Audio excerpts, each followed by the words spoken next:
Hello everyone, welcome back to my channel and welcome back to yet another video. গতকাল ছিল বুদ্ধ পূর্ণিমা আর আমি বুদ্ধ পূর্ণিমার সমস্ত কিছু বাড়িতে সেরে টেরে আজকে চলে যাচ্ছি কিন্তু আমার পাটুলির বাড়ি থেকে আমার হাওড়ার বাড়িতে। কেন যাচ্ছি সেই প্রসঙ্গে পরে আসছি। যদি তোমরা এখনো বুদ্ধ পূর্ণিমার ব্লগ না দেখে থাকো তাহলে কি করছো, ঝটপট গিয়ে বুদ্ধ পূর্ণিমার ব্লগ কিন্তু দেখে এসো। আর এই দেখো আমার নখের অবস্থা, ভাবতে পারছো কিরকম খাওলা মার্কা নেল পলিশ নিয়ে এখনো পর্যন্ত আমি ঘুরে বেড়াচ্ছি। সত্যি কি ল্যাথখোরটাই না হয়েছি। একটা সময় ছিল যখন আমার নেল পলিশ যদি একটু উঠে যেত সাথে সাথে পুরোটা আমি কিন্তু উঠিয়ে দিয়ে নতুন করে নেল পলিশ পরতাম। আর এখন তো আমি আলাদাই ল্যাথখোরের পর্যায়ে পৌঁছে গেছি যে কতদিন ধরে এরকম রং চটা নেল পলিশ নিয়ে ঘুরে বেড়াচ্ছি। যাই হোক, তো এখন আমি একটু আসি এই প্রসঙ্গে যে কেন আমি হাওড়া যাচ্ছি। কারণ আজকে আমার শাশুড়ি মা চলে যাচ্ছেন একটা জায়গায় ঘুরতে। কোথায় যাচ্ছে সেটা চলো আমার শাশুড়ি মায়ের থেকেই জেনে নেওয়া যাক। কোথায় যাচ্ছ? চেন্নাই। বুঝতে পেরেছো কোথায় যাচ্ছেন, ওনার নিজের থেকেই শুনে নিলেন। তো তার জন্য এখন আমরা অলরেডি বেরিয়ে গেছি। মায়ের ট্রেন ছিল 6টা থেকে, একদম সাঁতরাগাছি স্টেশন থেকে। তার জন্য এখন আমরা আমাদের বাড়ির নিয়ারেস্ট রেলওয়ে স্টেশনে চলে এসেছিলাম। আর প্রচণ্ড গরম ছিল আর ট্রেনও আসছিল না। এখন আপাতত ওই লোকাল ট্রেনে করে যাব আর কি সাঁতরাগাছি স্টেশন। তারপর সেখানে গিয়ে দেখা যাবে কি করি না করি। তো আমরা ট্রেনের জন্য হাঁ করে বসেছিলাম গরমের মধ্যে, প্রচণ্ড গরম। আর আমি যেখানে কি ভাবছিলাম আমি নিজে জানি না, বিশ্বাস করো। দূরে একটা আচারালা দাঁড়িয়েছিল, সেই আচারালার দিকেই তাকিয়েছিলাম। অনেকক্ষণ পর জানতে পারলাম যে ওটা আচারালা না, ওটা চা না। যাই হোক, আপাতত ট্রেনের ওয়েট করছি। আমার না train journey, local train journey একদম ভালো লাগে না, কিন্তু লোকাল ট্রেন থেকে এত সুন্দর সুন্দর সিনিক বিউটি দেখা যায় সেটা আবার ভালো লাগে। কীরকম কনফিউজিং মানুষ আমি, নিজেরই ভাবলে নিজেরই মাথা পাগল পাগল লাগে। দেখো কি সুন্দর লাগছে। সেই ছোটবেলা হতো না আমরা ড্রয়িং করতাম, এক্স্যাক্টলি সেরকম লাগছে।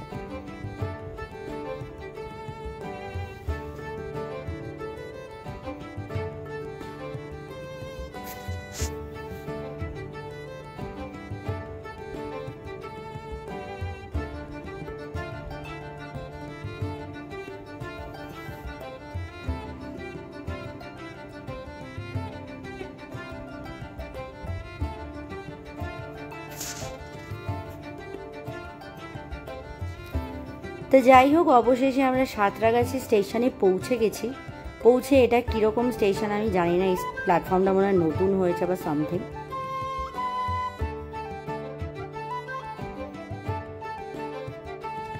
যাই হোক, আমরা অনেক তাড়াতাড়ি পৌঁছে গেছিলাম, অনেক তাড়াতাড়ি বলতে 5টা নাগাদ পৌঁছে গেছিলাম। আর এখানে মায়ের 3টে লাগেজ হয়েছিল, সেটাই আমি দেখাচ্ছিলাম, যার মধ্যে একটা লাগেজ ছিল পুরোপুরি খাবারের ঠাসা। তা আমি বসে বসে ওয়েট করছিলাম। আর মা আর দেবায়ন গেছিল কিন্তু ঠাকুর, একটা মন্দির ছিল নিয়ারেস্ট, সেখানে কিন্তু দর্শন করতে। তো আমি এখানে ওয়েট করছিলাম যে কি করব না করব। আমার আবার রেলওয়ে স্টেশনে খুব ভয় লাগে চুরি ডাকাতি, তাই ভয়ে ভয়েই মোটামুটি বসেছিলাম। তা ট্রেন কোন প্ল্যাটফর্মে দেবে না দেবে সেই রিলেটেড কোনো কিছুই তখনও পর্যন্ত কোনো অ্যানাউন্সমেন্ট হচ্ছিল না। 5:15 বেজে গেছিল, বাট নো অ্যানাউন্সমেন্ট। অ্যাকচুয়ালি এতটা জার্নি তো অনেকটা টাইমের জার্নি, প্রায় 28 আওয়ার্সের একটা জার্নি। সেই জন্যই আর কি একটু বসে বসে ভাবছিলাম যে এতটা জার্নিতে মা কি করবে, কি খাবে। অবশ্য খাবারের যদিও অভাব নেই।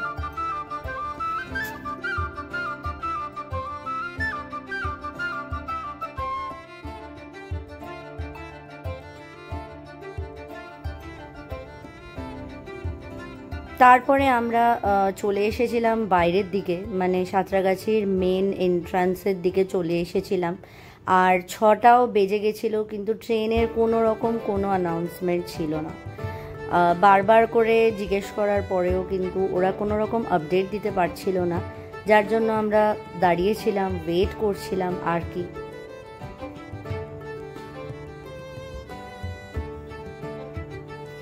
অনেকক্ষণ ওয়েট করার পর ফাইনালি অ্যানাউন্সমেন্ট হয়েছিল যে 2 নম্বর প্ল্যাটফর্মে থেকে ট্রেন ছাড়বে। বাট ট্রেন কখন আসবে সেটার কোনো রকম কোনো আইডিয়া ছিল না। দেখতে দেখতে 7টা, 7:30 বেজে গেছিলো, তখন মোস্ট প্রবাবলি 7টা বেজেছিল। আর এখানে ভিড় দেখে বুঝতে পারছো সবাই কিন্তু ওয়েট করছিল ট্রেনের জন্য।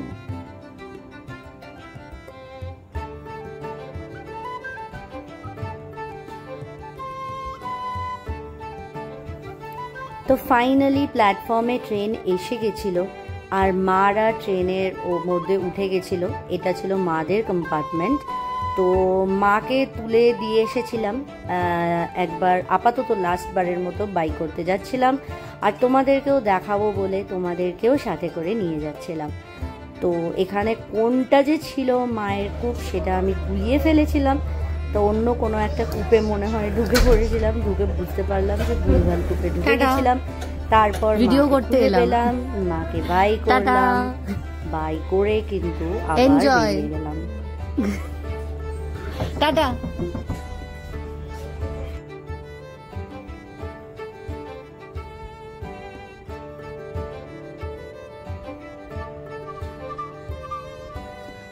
যাই হোক, তো এখন আপাতত আমাদের দুজনের বাড়ি ফেরার পালা। আর আমাদেরও এখান থেকে জাস্ট একটাই স্টপেজ, মানে নেক্সট স্টেশনটাই আমাদের নিয়ারেস্ট স্টেশন। তো আমরা একটু ওয়েট করছিলাম মাদের ট্রেন ছাড়ার জন্য, ভাবছিলাম মাদের ট্রেন ছাড়ার পরেই আমরা আর কি যাব, কিন্তু আমাদেরও অনেকটা বেশ লেট হয়ে গেছিলো, কারণ বাবা বাড়িতে ছিল একা। তো আমরা আমাদের ট্রেনের ওয়েট করছিলাম এই প্ল্যাটফর্ম থেকেই, মানে এর পাশে যে প্ল্যাটফর্ম সেখান থেকেই আমাদের বাড়ির ট্রেন আসবে আর কি। তো আমি তোমাদেরকে টাইম দেখাচ্ছিলাম, 6টার সময় যে ট্রেনটা ছাড়ার কথা সেটা প্রায় 7:45 হয়ে গেছিলো, তখনও পর্যন্ত কিন্তু ছাড়েনি। তা যাই হোক, আমরা আর ওয়েট করিনি। তবে আমাদের ট্রেন আর মাদের ট্রেন দুটো প্রায় একসাথেই ছেড়েছিল, ওই 8টা নাগাদ ধরতে পারো। তো আমরা আমাদের স্টেশনে চলে এসেছিলাম একদম ঘুটঘুটে অন্ধকারের মধ্যে। এতটা সময়ে কিছু না খেয়ে থাকার জন্য প্রচণ্ডভাবে খিদে পেয়ে গেছিলো, সেই জন্য আমরা বাড়ি ফিরে বাবাকে দেখে আবার বেরিয়ে গেছিলাম একটু কিছু খেতে। যেহেতু আমরা দুজনেই এখন একটু খাওয়া দাওয়াটা বিশেষ করে কন্ট্রোল করছি, কারণ লাস্ট কিছুদিন ধরে বেজায় ভুলভাল খেয়ে বেরিয়েছি, যেটা তোমরা দেখতেই পেয়েছো।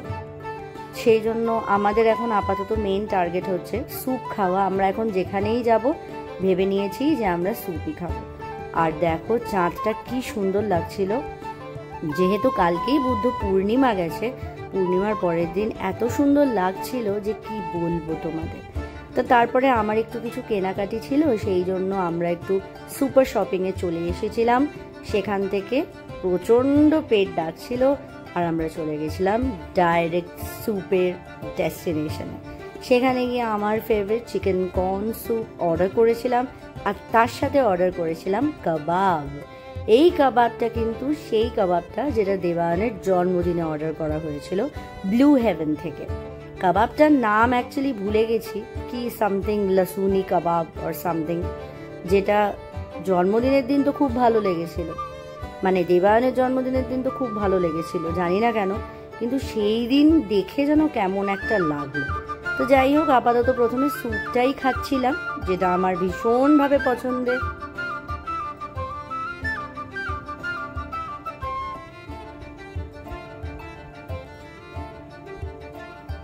তারপরে কাবাবটার মধ্যে একটু ভালো করে লেবু ছড়িয়ে দিলাম, যাতে কাবাবটার টেস্ট আরও এনহ্যান্স করে। তোমরা যারা আমাকে জানো, চেনো, তারা জানো যে আমার মিষ্টি মিষ্টি জিনিস একদম ভালো লাগে না, আমার ভালো লাগে স্পাইসি জিনিস। তো আমার এটাকে দেখেই কেমন যেন একটা লাগছিল। তারপরে একটু টেস্ট করে দেখলাম, মোটেই ভালো লাগছে না। জানি না কেন দেবায়নের জন্মদিনের দিন ভালো লেগে গেছিলো, এতটাই ভালো লেগে গেছিলো যে আমি তার 2 দিন পরেও ওটা আমার জন্য রাখা ছিল, আর আমি সেটা 2 দিন পরেও খেয়েছিলাম। তা আমি এখন খেতে বসে দেখতেই পাবে বিশাল মুখ চোখ বানাবো, কারণ আমার একদম ভালো লাগেনি, খুবই কেমন একটা লেগেছিল। বা তাও 4টে যেহেতু নিয়েছিলাম, দুজনের দুটো দুটো করে, সেই জন্য খেয়ে নিতে হয়েছিল, ওই আর কি। নুন ছিল না, ঝাল ছিল না, যেহেতু এটা ক্রিম দেয়া থাকে উপরে, সেই জন্য এটা কাইন্ড অফ সুইটনেসটা এর মধ্যে বেশি থাকে, সেটাও আরেকটা রিজন আমার না ভালো লাগে। যাই হোক, কিছু করার নেই, খিদে প্রচণ্ড পেয়েছিল, আর কাবাব আর স্যুপ ছাড়া আমাদের কাছে আর কোনো অপশানও নেই। তাই মুখ চোখ বানিয়ে যেমনই হোক না কেন কোনোভাবে একটা চোখ নাক মুখ বন্ধ করে খেয়ে নিয়েছিলাম।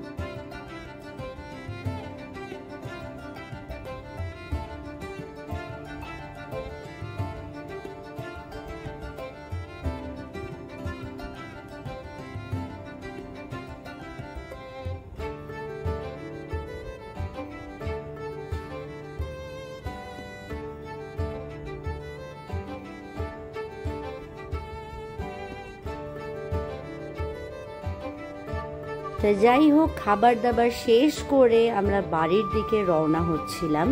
ব্লগটা আজকে এখানেই শেষ করলাম। যাদের যাদের ভালো লাগবে প্লিজ লাইক করে দিও, চ্যানেলে নতুন হলে সাবস্ক্রাইব করে দিও। দেখা হবে খুব তাড়াতাড়ি পরের একটা ভিডিওতে। বাই।